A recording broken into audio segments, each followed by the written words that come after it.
Halo Sobat Investor Trust, berjumpa lagi di podcast Konvergensi. Bersama saya telah hadir pembicara kita, Ignatius Hubert, selaku Investment Specialist UOB Asset Management Indonesia. Halo Hubert, apa kabar? Halo, selamat sore Pak. Selamat sore. UOB Asset Management Indonesia merupakan salah satu manajer investasi yang bekerja sama dengan Investor Trust. Seperti yang sudah kita alami bersama, awal tahun 2025 diawali dengan beberapa peristiwa baik secara global maupun nasional yang berdampak pada kondisi pasar modal kita. Seperti penurunan IHSG telah mencapai 6,8% year to date, bahkan IHSG sempat menyentuh level di bawah 6.300 ya kalau tidak salah ya. Sempat Pak. Ya, artinya yang terendah dalam 3 tahun lebih kalau nggak salah. Iya, Begitu juga dengan pemodal asing merealisasikan net sale yang sangat besar, hampir 23 triliun year to date, yang didominasi oleh saham-saham bank besar ya kalau tidak salah. Terus kita ingin mengetahui sampai kapan fluktuasi pasar ini, jenis investasi apa yang masih menarik bagi investor. Baik Hubert, mungkin kita perlu dalami kira-kira apa sih yang membuat pasar bisa seperti ini. Apakah ada keterkaitan dengan bank sentral yang menunda penurunan suku bunga dalam beberapa pertemuan terakhir? Gimana menurutmu? Oke. Terima kasih Pak Luhut atas pembukaannya Pak. Jadi ini pertanyaan yang sangat menarik gitu ya. Tadi sempat disebutkan juga bahwa secara year to date itu investor asing sudah mencatatkan net sale ya Pak. Benar. Itu sekitar lebih dari 20 triliun gitu. Dan kenapa? Nah, nanti kita akan bahas gitu ya. Nah, tadi pembukaan ini sangat menarik juga Pak, karena tadi sempat pertanyaan pertamanya, apakah ini ada kaitannya dengan kebijakan suku bunga The Fed yang komentarnya itu atau bahasa pasarnya itu hawkish gitu ya Pak. Benar. Karena kalau kita ingat di waktu The Fed itu rapat terakhirnya The Fed gitu ya, itu memang dia memberikan indikasi bahwa ekonomi Amerika itu cukup kuat gitu ya, sehingga mereka nggak perlu potong suku bunga terlalu besar gitu Pak. Nah, jadi akibatnya sepanjang tahun ini marketnya expect itu Fed itu ya artinya cuma cut antara 1 sampai dengan 2 kali Pak. Yaitu narasi yang dibangun sampai dengan mungkin bulan Januari tahun ini Pak. Ya. Tapi kalau yang kita lihat dari minggu lalu, especially dari akhir Februari sampai dengan sekarang Pak, kurang lebih hampir 2 minggu gitu ya. Ini kalau kita lihat indikasi, ada beberapa data inti ya di Amerika yang keluar, itu yang mengindikasikan bahwa ekonomi Amerika itu tidak sekuat sebelumnya lagi. Contohnya Pak, ini data PMI atau Purchasing Manufacturing Index. Ya, itu yang kita kalau di bulan Desember tahun lalu di angka 53 artinya ekspansi ya Pak. Sekarang itu cuma di angka 50,3 atau 50,4 gitu. Nah, itu artinya apa? Artinya ekspansi tapi sebenarnya flat Pak. Karena kan kalau kita bicara data PMI di atas 50 itu ekspansi, tapi di bawah 50 itu udah kontraksi Pak. Nah, ini angkanya ini sekarang ini udah dari 53 Pak, turun udah ke angka 50,3 gitu ya, dalam waktu kurang dari 3 bulan. Berarti trennya penurunan ya dalam Betul, ini ya. betul. Nah, itu adalah salah satu leading indicator ya yang kita yang biasanya itu jadi penentu ke depan itu ekonomi Amerika cenderung bagus ya, masih tumbuh kuat atau sebenarnya ada resiko terkontraksi. Nah, ini kalau kita lihat dari data leading indicator seperti contohnya data PMI tadi gitu ya, ini mulai mengindikasikan sebenarnya ekonomi Amerika itu kemungkinan besar di tahun ini tidak sekuat tahun-tahun lalu. Dampaknya apa Pak ke suku bunga? Ya ini kalau kita lihat ketika ekonominya itu mulai memasuki zona yang mungkin tumbuhnya nggak setinggi itu, ya bukan tidak mungkin suku bunga ini ke depannya narasinya ini akan berubah. Gitu. Jadi ya bukan tidak mungkin ya Pak suku bunga ini turun lebih besar. Gitu. Kalau yang sebelumnya itu paling 1 sampai 2 kali kita sudah melihat nih, kalau misalnya data indikator ekonomi lainnya juga mendukung hal tersebut, bukan tidak mungkin suku bunga akan turun lebih banyak. Gitu. Nah, ketika suku bunga itu berpotensi turun lebih banyak, itu kita believe itu akan memberikan sebenarnya angin segar buat pasar modal Indonesia, Pak. Nah, mungkin kalau kita lihat kan suku bunga DPT ini kan 4,25 sampai 4,50. Nah, Betul, ini Pak. bisa-bisa turun sampai berapa basis point sampai akhir tahun untuk 2025 ini. Oke, kalau sekarang ini Pak ya, sampai saat ini itu dari house view kami gitu ya, dan dari yang dari UOB Asset Management gitu ya Pak, itu mengestimasi antara 4 sampai 4,25 Pak. Jadi untuk sampai saat ini Pak, itu kita masih turun 1 atau maksimal tuh 2 kali Pak. Gitu. Kalau sampai dengan akhir tahun. Tapi again, bukan tidak mungkin ke depannya itu bisa aja direvisi. Kalau data ekonomi Amerika yang keluar itu mengindikasikan adanya potensi pelemahan lagi di ekonomi Amerika. Cuman sampai saat ini yang bisa kita sampaikan ya masih di angka 4 sampai 4,25 atau 1 sampai maksimal 2 kali cut. Nah, gitu, Pak. Selain The Fed kan kita ketahui juga kondisi geopolitik global agak ini juga ya, bergejolak. Betul. Nah, bagaimana pengaruh geopolitik global ini terhadap perekonomian kita Indonesia? Oke. Nah, ini mungkin kita lebih akan fokusnya ke dampak ekonomi dari tensi geopolitik global gitu ya Pak. Karena kita mungkin nggak akan terlalu bahas aspek geopolitiknya. Ya, mungkin yang kita akan lebih bahas itu adalah biasanya Pak, kalau setiap kali terjadi tensi geopolitik, siapapun itu gitu ya, antara Amerika, Rusia, antara Amerika dengan China, antara Rusia dengan Ukraina gitu ya, dan mungkin masih ada yang lainnya juga. Biasanya Pak, apapun itu konflik yang terjadi gitu ya, itu cenderung meningkatkan harga komoditas. Gitu. Nah, Indonesia ini adalah sebagai salah satu eksportir komoditi terbesar. Ya, apalagi seperti contohnya di batu bara, kelapa sawit, metal gitu ya Pak. Itu kita eksportirnya cukup gede gitu Pak. Nah, sebenarnya Pak, ketika terjadi tensi geopolitik ya dan harga komoditas itu tadi itu naik, sebenarnya itu menguntungkan Pak buat ekonomi Indonesia sebagai salah satu komoditi eksporter terbesar Pak. Nah, memang kita kan komoditis eksportir terbesar, tapi kan kalau kita lihat bahwa kayak Trump ya menerapkan kebijakan tarif impor ya. Nah, apakah itu nanti tidak melemahkan permintaan dari komoditas kita dari Indonesia gitu? Oke. Jadi yang kita benar Pak, karena tarif yang diterapkan Donald Trump itu sedikit banyak pasti akan berdampak ya Pak kepada ekonomi ya global ya. Apalagi counterparts-nya gitu ya dalam hal ini gitu ya Pak. Tapi kalau kita lihat Pak, mungkin dengan volume, artinya kan kalau ekonomi itu mungkin ada sedikit perlambatan, beresiko itu volume itu akan berkurang, gitu ya. Tapi kalau kita ngelihat ini sebenarnya efeknya cenderung netral. Kenapa? Karena volume yang turun bisa aja diimbangi dengan harga yang naik, gitu. Nah, jadi volume mungkin terjadi kontraksi, gitu ya. Terus kedua, harga itu mungkin naik. Nah, jadi dampaknya secara overall kita melihat ini sebenarnya cenderung netral. Bahkan ke Indonesia ini untuk beberapa komoditas inti gitu ya Pak, itu bisa aja positif. Malah sebalikannya ya sebenarnya. Kebalikannya Pak. Dan kalau kita lihat lagi Pak, sebenarnya tarif yang diterapkan kepada negara-negara yang tadi ya Pak ya, itu sebenarnya tidak setinggi yang diungkapkan sebelumnya. Ekspektasi pasar sebelum dia dilantik gitu ya. Betul, itu kan waktu kampanye kan kayaknya tadinya sangat mengerikan gitu ya. Tapi ternyata di fase pertama ini, hopefully nggak ada fase-fase berikutnya gitu ya. Cuman di fase pertama ini ternyata tarif yang diterapkan itu tidak setinggi itu Pak. Nah, jadi sebenarnya kita melihat sebenarnya kita mungkin Donald Trump punya strategi sendiri gitu ya, which is yang bukan bagian kita untuk mengomentari gitu ya Pak. Cuman kita melihat sebenarnya satu tidak setinggi itu, kedua sebenarnya kalau kita lihat net impact-nya ini sebenarnya buat negara seperti Indonesia tuh cenderung punya potensi yang bagus.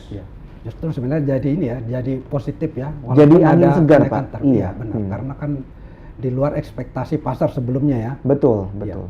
Nah, terus kita kan udah ketahui bahwa The Fed penurunan suku bunga ditahan, terus kondisi geopolitik, terus kebijakan Trump. Nah, bagaimana pengaruhnya terhadap pasar modal kita dari semua kebijakan-kebijakan tersebut? Oke. Sangat menarik Pak pertanyaannya Pak. Thank you Pak. Jadi mungkin ini ngejawab pertanyaan yang tadi di awal Pak. Ini sebenarnya secara nggak langsung punya dampak ke kita punya IHSG. Gitu ya, secara year to date itu turun udah sekitar 7%-an gitu ya. Ini sempat menyentuh yang tadi Bapak sebutkan di bawah 6.300. gitu Pak, dan investor asing di pasar saham ini mencatatkan posisi outflow. Ya. Gitu kan. Sebenarnya kalau kita mau kalau mau kita sedikit lihat ke belakang gitu ya Pak, kita analisa gitu ya. Sebenarnya apa sih yang menyebabkan kok kita punya pasar modal dalam hal ini secara spesifik itu IHSG itu terkontraksi? Nomor satu memang ada posisi outflow. Nah, outflow ini kenapa bisa terjadi? Memang karena nomor satu Pak, ini ratingnya Indonesia ini sempat diturunin oleh salah satu institusi yang namanya Morgan Stanley Composite Index. Nah, Morgan Stanley Composite Index ini adalah salah satu institusi yang dijadikan acuan Pak oleh investor global tentang seberapa besar alokasi di negara tersebut harus dilakukan. Gitu. Nah, sebenarnya nomor satu memang Pak, berapa waktu lalu, kurang lebih 3 minggu yang lalu, itu MSCI itu sempat menurunkan rating Indonesia menjadi underweight. Kenapa Pak?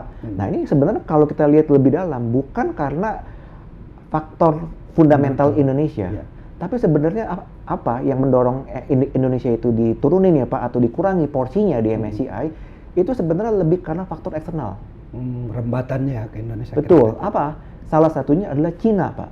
Cina itu memberikan stimulus yang luar biasa, memberikan likuiditas kepada market yang luar biasa, memberikan berbagai macam stimulus gitu ya, sehingga bobotnya Cina itu yang tadinya udah dikurangin separuh Pak.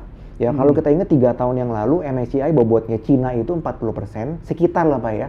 Sekarang itu tinggal 20%-an. Nah, dengan stimulus yang diberikan dari tahun lalu sampai dengan sekarang, ini bobotnya Cina di MSCI itu mulai dinaikin lagi. Akhirnya negara-negara lain jadi diturunin. Betul. Karena dia naikin bobot Cina kan, jadi harus ada yang dikurangi Pak. Nah, kebetulan ini Indonesia salah satu yang terkena dampak dari bobot Cina yang dinaikin. Memang kita akuin Pak, memang ada beberapa company di Indonesia gitu ya Pak. Ini terutama ya bank-bank gitu ya, bank-bank besar gitu yang ada di Indonesia. Bank BUMN gitu ya Pak, memang laporan keuangannya itu ada yang sedikit, artinya nggak sebagus tahun sebelumnya. Memang ada sedikit concern Pak di laporan keuangan, apalagi di kuartal 1 Pak. Ya ini ada beberapa bank BUMN gitu ya yang dikhawatirkan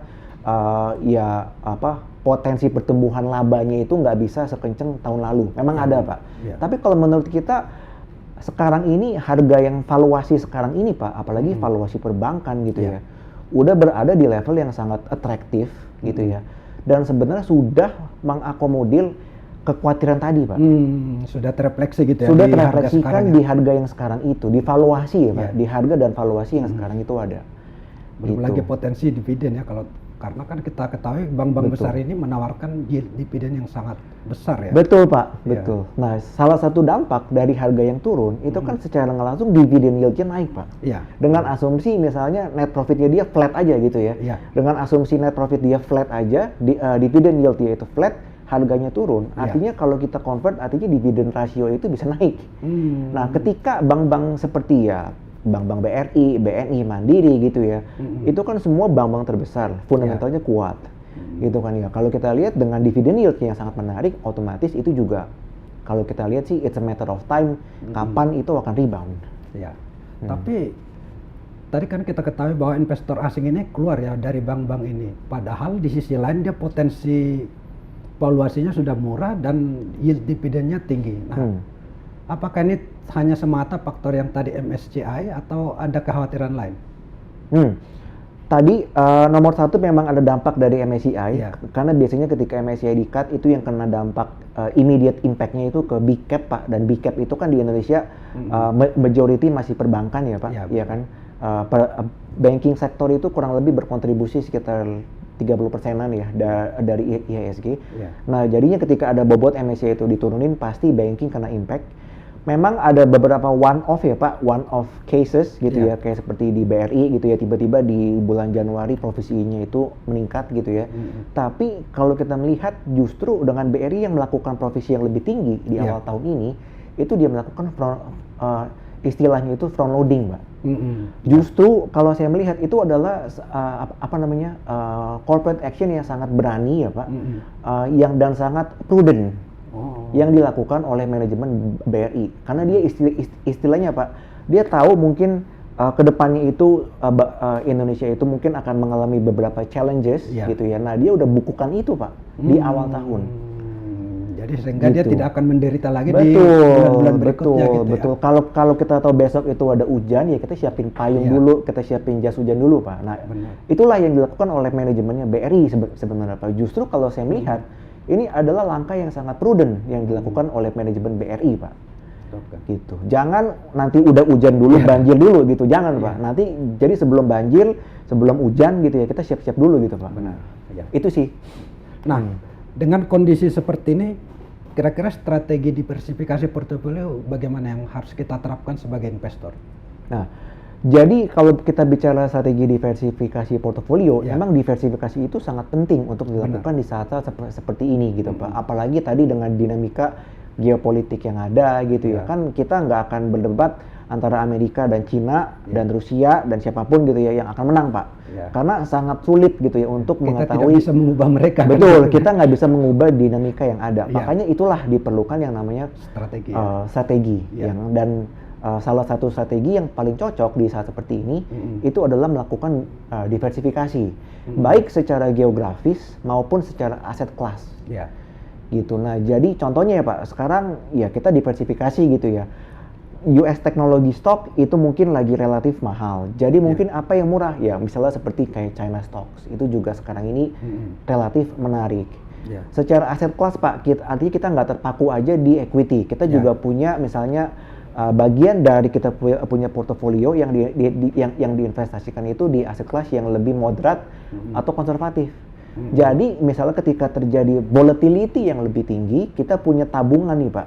Kita punya tabungan atau kita punya cadangan dana itu nggak terganggu. Gitu seperti misalnya fixed income gitu ya atau reksadana pendapatan tetap yang durasinya itu pendek. Gitu yang durasi pendek, udah gitu ada diversifikasi bukan hanya ke government bonds tapi juga ke corporate bonds. Gitu. Kenapa? Kalau misalnya government bonds Pak itu kan cenderung lebih volatile di market gitu. Kenapa? Karena tiap hari jumlah yang volume transaksinya jauh lebih tinggi. Makanya secara natural dia itu lebih volatile dibandingkan dengan corporate bonds. Kalau corporate bonds itu cenderung orang yang beli corporate bonds itu cenderung buy and hold. Cenderung buy and hold sampai dengan jatuh tempo gitu ya. Jadi tingkat volatilitasnya juga jauh lebih moderat dibandingkan dengan government bonds. Nah, jadi dalam satu reksadana itu penting Pak ada diversifikasi instrumen juga. Gitu. Jadi ketika misalnya terjadi misalnya volatility di government bonds itu bisa dibantu diredam itu oleh alokasi di corporate bonds. Nah, kalau kita lihat dari sisi ini ya, reksadana kan banyak nih, ada reksadana saham, indeks, pendapatan tetap, pasar uang. Nah, dengan kondisi seperti sekarang kita memilih di jenis apa nih yang paling tepat? Oke, sebenarnya kalau kita bicara yang paling tepat Pak, itu menyesuaikan lagi dengan profil resiko dari masing-masing investor gitu ya Pak.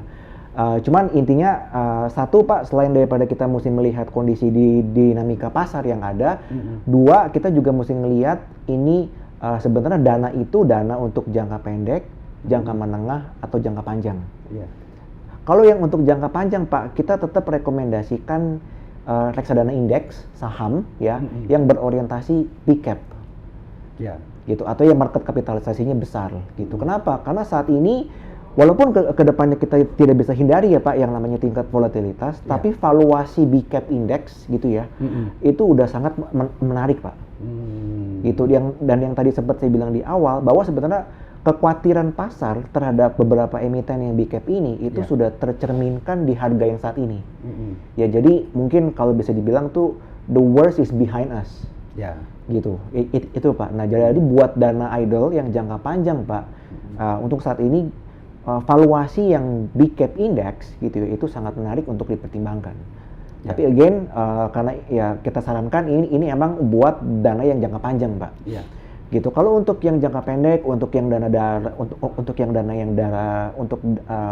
darurat Pak, itu kita rekomendasikan di money market, gitu ya, yang volatilitasnya itu sangat rendah, gitu ya, atau yang relatif rendah. Kenapa? Karena jangka pendek di bawah setahun, ya, ataupun kalau mau yang mungkin yang sedikit di atas money market itu kita bisa rekomendasikan tadi reksadana pendapatan tetap yang durasinya pendek. Ya. Nah, itu mungkin yang saya perlu tekankan, yang durasinya pendek. Gitu. Kenapa? Pendek ini kira-kira berapa lama nih? 1-2 tahun? Ya, kalau definisi kita Pak, pendek Ya. itu di bawah 5 tahun. Oh, di bawah 5 tahun ya. Gitu. Ya. Yang rata-rata pendek gitu ya Pak. Kenapa? Karena saat ini kita melihat investor asing appetite-nya itu masih di tenor-tenor yang pendek Pak. Gitu. Kayak contohnya, walaupun di saham itu dia masuk ya Pak, dia keluar itu sekitar 23 triliun ya. Tapi kalau kita lihat minggu lalu aja, investor asing itu masuk ya Pak di pasar obligasi Indonesia itu mungkin sekitar 8-9 triliun. Dalam 1 minggu aja Pak. Iya, itu luar biasa. Gitu. Dan sangat ya artinya gede gitu kan. Nah, ini kebanyakan kalau kita lihat investor asing masih minatnya itu ke obligasi yang tenornya pendek. Alasan kedua kenapa kita prefer yang obligasi yang tenornya pendek itu karena spread ya Pak, atau selisih imbal hasil antara yang tenor pendek dan tenor menengah atau panjang ini sebenarnya sekarang ini lagi cukup rendah. Atau bahkan berada di level yang salah satu yang paling rendah. Artinya yield curve-nya itu cenderung flat gitu Pak. Nah, artinya ya buat apa? Dengan kita ambil tenor yang panjang dengan yield yang hampir sama. Karena kalau tenor panjang itu kan kita ada resiko volatility yang lebih tinggi. Tapi kalau tenor yang pendek itu kita cenderung lebih moderat atau lebih kecil tingkat volatilitasnya gitu Pak. Nah, jadi ya dengan yield yang mungkin bedanya tipis antara yang pendek, menengah ataupun panjang, kita lebih suka yang pendek. Pendek ya. Betul Pak. Nah, tapi apakah dengan kondisi seperti ini kita sebaiknya mengalihkan dana dari saham ke reksadana seperti Mas bilang tadi yang tenor pendek gitu apa gimana? Kalau menurut kita itu disesuaikan lagi dengan tujuan dana itu dalam jangka pendek atau jangka panjang Pak. Kalau untuk jangka panjang Pak, kita tetap sekarang ini melihat valuasi big cap terutama ya Pak, itu sangat atraktif. Gitu. Benar. Nah, kita kembali di di dalam negeri kan kita ketahui banyak ini ya pemotongan APBN, efisiensi. Nah, ini apa sih dampaknya terhadap optimisme investor gitu? Kan banyak kita dengar di pasar pemotongan anggaran ini akan berdampak terhadap berbagai sektor lah seperti konstruksi dan segala macam. Kira-kira dampaknya bagaimana ini? Nah, kalau kita bicara pemotongan anggaran di APBN Pak, memang jangka pendeknya Pak itu mungkin ada sedikit challenges gitu ya. Ini terutama di tingkat konsumsi masyarakat gitu ya Pak. Nggak bisa dipungkiri itu pasti akan ada dampaknya Pak di dalam jangka pendek Pak. Tapi kita mesti melihatnya jangka yang lebih panjang. Sebenarnya kalau yang saya mau bilang ya Pak, ini sebenarnya bukan pemotongan Pak, cuman quote unquote ya Pak ya. Quote unquote sebenarnya bukan pemotongan langsung. Gitu yang kita mau sampaikan sebenarnya ini adalah realokasi. Yang tadinya dana itu dipakai untuk dana operasional yang quote unquote menurut pemerintah ini kurang optimal secara produktivitas. Nah, ini mau direalokasikan untuk sektor-sektor ekonomi yang ke depannya dalam jangka panjang itu akan punya nilai tambah yang jauh lebih tinggi. Gitu. Nah, jadi sebenarnya yang saya mau bilang ini sebenarnya bukan pemangkasan, tapi sebenarnya realokasi dari anggaran yang tadinya dianggap kurang produktif ke aspek-aspek atau ke sektor-sektor gitu ya, yang dalam jangka panjang ini bisa berpotensi menaikkan tingkat produktivitas jauh lebih baik ke depannya. Sehingga bisa ini berdampak terhadap pertumbuhan ekonomi seperti kita katakan target pemerintah adalah 8% di 2029 ya. Betul. Nah, kita lihat jangka panjang Pak. Sebenarnya kalau benar gitu, kalau dieksekusi secara benar dan secara tepat sasaran gitu ya Pak. Sebenarnya kan ini kalau kita bicara sebenarnya ini dari pemangkasan APBN ini akan dialokasikan itu ke semuanya ke dana tara gitu kan Pak. Ini BPI gitu ya, atau bahasa kerennya itu Sovereign Wealth Fund yang dibangun oleh pemerintah, yang salah satunya nanti uang itu atau hasil dari efisiensi anggaran tersebut akan diinvestasikan kembali di sektor-sektor yang akan mendukung ekonomi growth hingga mencapai angka 8% yang nantinya akan meningkatkan lapangan kerja atau meningkatkan artinya mesti create jobs gitu ya Pak. Dan yang ketiga ini akan menambah nilai tambah gitu Pak, yang akan meningkatkan nilai tambah gitu. Nah, jadi kalau kita lihat jangka panjang sebenarnya ini kita believe ya Pak, itu akan jauh lebih dampaknya lebih positif dan lebih luas dampak yang diberikan dari realokasi anggaran tersebut. Kan tadi Hubert menjelaskan bahwa Danantara berimbas positif ya, tapi kita lihat di pasar beberapa minggu terakhir kan sempat ya Danantara quote unquote itu memberikan pertanyaan banyak lah bagi masyarakat. Iya. Sebenarnya apakah Danantara ini benar-benar membawa manfaat positif dan apa yang buat dia sangat positif bagi pasar ke depan menurut Mas Hubert? Oke. Sebenarnya kalau kita lihat ya Pak, ini Ya. kan wajar Pak kalau marketnya itu bingung. Ya, Ya, kenapa?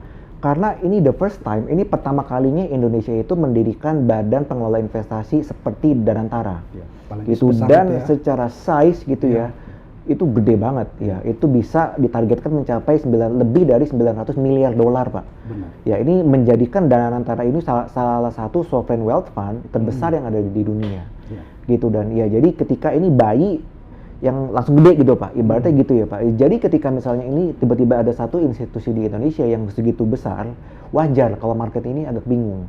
Ya sebenarnya kalau kita lihat lagi, bingung kenapa? Ya. Karena kalau kita lihat yang strukturnya mirip kayak Danantara, saya nggak bilang sama ya Pak, tapi mirip. Ya, ini kalau kita berkaca kepada negara tetangga, sebenarnya tuh ada dua yang mirip. Satu itu Temasek yang dimiliki oleh Singapura, satu lagi itu oleh Malaysia. Ya, Hasan. Nah, Kasanah kan Pak. Ya. Nah, kalau kita lihat di kasusnya Malaysia, ini emang pernah diketemukan skandal korupsi yang cukup besar ketika kasusnya 1MDB. Ya. Nah, market khawatir Danantara itu akan seperti itu, gitu. Ya, tapi kita kan nggak boleh berpikir negatif Ya. Pak. Ya gimana kalau Danantara ini end up-nya kayak Temasek, Ya. ya kan? Yang notabene tata kelolanya atau governance-nya sangat baik, portofolionya tumbuh dengan sangat sehat, gitu ya. Artinya secara risk ya itu juga sangat dikelola dengan sangat baik, gitu ya Pak. Ya itu kita nggak boleh skeptis dulu, tapi kita harus optimis dulu, gitu Pak. Ya jadi kalau kita melihatnya sebenarnya wajar kalau marketnya itu agak bingung, gitu ya. Tapi kalau kita lihat jangka panjang Pak, sebenarnya kan dari structure-nya, dari organizational structure-nya Danantara ini sebenarnya sudah ada fungsi check and balance yang sangat imbang, gitu, yang untuk memastikan bahwa sebenarnya Danantara ini akan jauh dari yang namanya conflict of interest, jauh dari intervensi politik, dan akan dikelola dengan lebih cara-cara yang korporasi, bukan birokrasi. Ya, jadi itu sih Pak. Ya. Nah kalau kita lihat kan badan pengelola investasi ini kan di negara lain sudah sudah berkembang baik ya, seperti tadi yang Mas bilang di Malaysia sama Singapura. Nah ini seberapa besar dia impactnya terhadap pertumbuhan ekonomi suatu negara gitu? Oke. Jika ini diterapkan di Indonesia Danantara ini. Oke. Dampaknya apa ya? Ini sebenarnya to be sebenarnya kalau mau tahu exact dampaknya ini perlu assessment yang cukup dalam.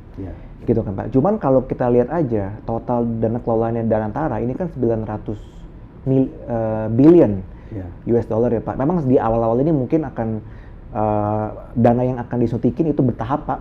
Tapi yang secara total gitu ya AUM itu mencapai 900 miliar. Dan 900 miliar Pak, itu adalah kurang lebih hampir mendekati size PDB-nya Indonesia. Memang kita understand nggak semua dari 900 miliar itu adalah investable asset. Mungkin yang investable itu mungkin antara 3 sampai dengan 5%. Tapi still, dampaknya kalau kita lihat tuh ke depannya Pak, ini ripple efeknya itu kita percaya sih akan cukup gede. Gitu. Karena contoh ya Pak, ini sebenarnya yang saya punya datanya itu adalah dampaknya kalau Temasek dan 1MDB itu kita belum lihat datanya lagi, cuman ada Pak sovereign wealth fund juga yang tergede, itu yang salah satu yang terbesar yang ada di dunia, itu namanya Norges sovereign wealth fund ya, itu mengelola dana sekitar 1,7 triliun US dollar Pak. Itu berkontribusi sekitar 25-30% dari APBN negara Norwegia. Wah, luar biasa ya. Nah itu yang juga membuat Norwegia itu dapat memberikan social benefit yang sangat bagus buat masyarakat di Norwegia Pak. Gitu, karena kontribusinya dia, dan itu dengan asumsi Pak, itu dia hanya memberikan 3% dividen. Wow. Setiap tahunnya. Dari sovereign wealth fund yang dikelola, dia hanya memberikan dividen itu 3% ke negara Pak. Tapi dengan 3% itu, dia bisa memberikan dampak itu hampir sepertiganya kepada APBN negara tersebut. Dan ini kita berbicara bukan negara yang dengan PDB yang kecil Pak, tapi dengan negara Norwegia. sebagai salah satu yang PDB per kapitanya itu gede. Iya.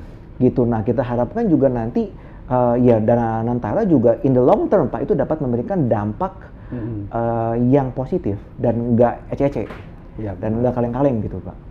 Jadi apa yang ditargetkan oleh pemerintah bahwa dana Antara akan menjadi salah satu basis pertumbuhan ekonomi itu bisa terwujud ya dengan dengan dana kelolaan seperti yang tadi sebesar itu ya. Betul. Kalau kita percaya Pak dalam jangka panjang Pak ya. Jangka panjang. Ini yes gitu, bukan tidak mungkin, bahkan kita percaya Pak target 8% itu sangat bisa tercapai. Nah, baik Mas Hubert, tadi kan kita udah bahas situasi geopolitik, apa dampaknya terhadap ekonomi kita, bagaimana kebijakan pemerintah. Nah, kalau kita lihat dari tadi itu semua, menurut Mas nih, bagaimana sih sebenarnya kondisi pasar kita ini? Apakah waktunya bagi investor masuk atau hold dulu? Oke. Ya. Kalau timingnya Pak, kita kita bukan dalam kapasitas untuk nentuin yang mana yang entry gitu ya Pak. Cuman kita melihat, kalau kita melihatnya itu lebih dari aspek fundamental Pak. Iya. Kalau saat ini kita melihat saham itu valuasi saham itu terutama yang big cap stocks gitu ya Pak, yang market kapitalisasinya besar ya. Terutama itu di sektor perbankan ya Pak, itu sangat atraktif atau sangat menarik gitu Pak. Ya sekarang indeks masih di level 6.400 sampai 6.600 gitu ya Pak, kurang lebih ranging di situ gitu ya. Kita percaya itu sangat atraktif, sangat murah, dan kalau kita lihat secara price to earnings, secara valuasi Pak, itu juga sekarang valuasi itu sekitar di bawah 11 Pak. PE itu di bawah 11, mungkin 10 something gitu ya. Nah, kalau kita lihat bicara 10 tahun, average PE Indonesia itu ada di angka 14. Di angka 14. Nah, ini jadi PE yang 10 sampai 11 itu ya hampir 2 standard deviation di bawah rata-rata 10 tahunnya. Terakhir ya, benar. Gitu. Nah, jadi ketika confident itu balik ya Pak, apalagi dari investor asing, ya kita percaya harusnya ini menjadi entry point yang sangat atraktif buat investor. Ya. Mas Hubert, dengan kondisi seperti sekarang ini, kira-kira di reksadana apa yang menarik, dan adakah reksadana dari UOB Asset Management yang mungkin bisa jadi gambaran buat investor? Boleh. Terima kasih Pak atas pertanyaannya Pak. Jadi tadi sempat kita diskusi bahwa kita punya point of view itu adalah sekarang ini reksadana yang basisnya itu adalah big cap, itu sangat menarik Pak. Benar. Nah, kita ada satu reksadana UOB AM Index Business 27 ya Pak. Ini adalah salah satu index fund yang berorientasi big cap, yang saat ini juga valuasinya sangat murah Pak. Dan ini valuasi kita sebutnya tuh Index Business 27 dengan IB27 ya Pak. Kita singkat dengan IB27 ya. Itu sekarang ini PE-nya itu di bawah 10 Pak. Mungkin antara 8,7 8,8 di bawah 10 Pak. Biasanya ini antara 14 sampai 15. Wah, jauh ya. Gitu. Nah, jadi kalau kita bicara ya Pak, IB27 ini, Index Business 27 ini valuasinya lebih murah lagi dibandingkan dengan IISG. Dan itu tadi saham-saham big cap ya, bank big cap. Yes, ini orientasinya itu adalah big cap gitu. Jadi dia itu ada 27 saham, mayoritas 80% ya itu adalah di big cap, yang sisanya maksimal 20% itu ada di medium cap ya Pak, yang basis pemilihan sahamnya itu strictly kepada aspek-aspek fundamental Pak. Nah, jadi mungkin apa bedanya Index Business 27 ini dengan indeks yang lain ya Pak? Semua konstituen yang ada di Index Business 27 ini atau IB27 ini, ROI-nya atau return on equity-nya itu harus positif. Nah, jadi itu Pak yang jadi pembeda. Mungkin kalau bahasa saya Pak ya, ini adalah salah satu indeks yang disiplin dalam menerapkan syarat bahwa konstituen yang masuk ke IB27 itu ROI-nya harus positif. Nah, selain reksadana itu tadi, adakah reksadana lain di jenis lainnya? Ada Pak.